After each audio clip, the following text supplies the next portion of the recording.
Jatend piny Kenya William Ruto keto koke andika ma chik matayo pok mar yuto mag mwandu ne kaontis ma pacho ka. Okak ma kama nyiso ni piny owacho mamalo omedo omenda maromo siling bilion 15 ne pok ma kaontis. Kaontis koro biro yudo omenda maromo bilion 385.4 e hik omenda 2023-2024 kipimo gi bilion 370 moket tenge ne kaontis e hik omenda masani. Jatend piny Kenya noketo koke chikno e kar yot mare mopuodhi e boma ma Nairobi.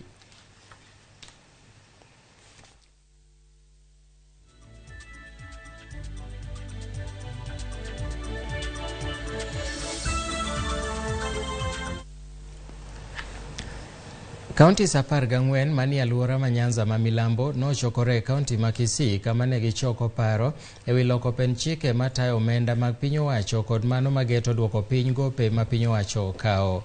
Oganda mawuok Migori, Kisii, Nyamira kod Homa Bay noseyo tend piny owacho kuom holo gowi mathoth mamiyo piny Kenya sani nigi gowi maromo trilion 10 ka giwacho ni gowi machwe kama ok ber gi piny ma korka dongore kaka Kenya. Gigolo paro e wi moko kuom yore ma piny owacho nyalo tiyo godo e duoko chien holo gope, kama oting'o duoko chien gope ma piny owacho sani nitiere godo nyaka tamalo 55 kata matin ne mano. Kaluwore gi director mochung' ne chenro e migawo mar omenda Monica Asuna, choko pach oganda biro konyogi e chenro no.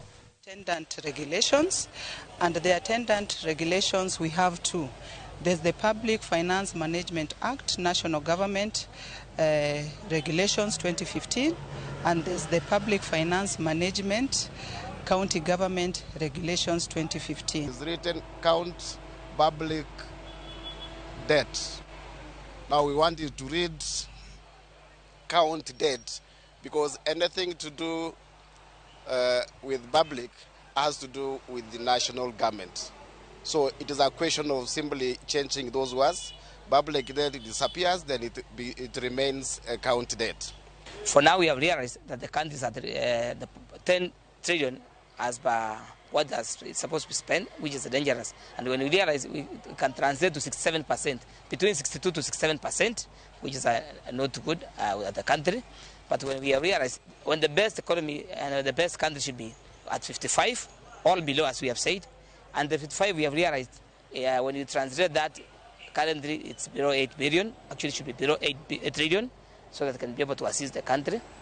The issue of debt management has been an issue of concern to Wananchi and other players within the county, and we are convinced that with this kind of an approach, it's going to go a long way in inspiring our economy. The proposal to anchor the public debt on the GDP is a welcome move, and we support it as a county.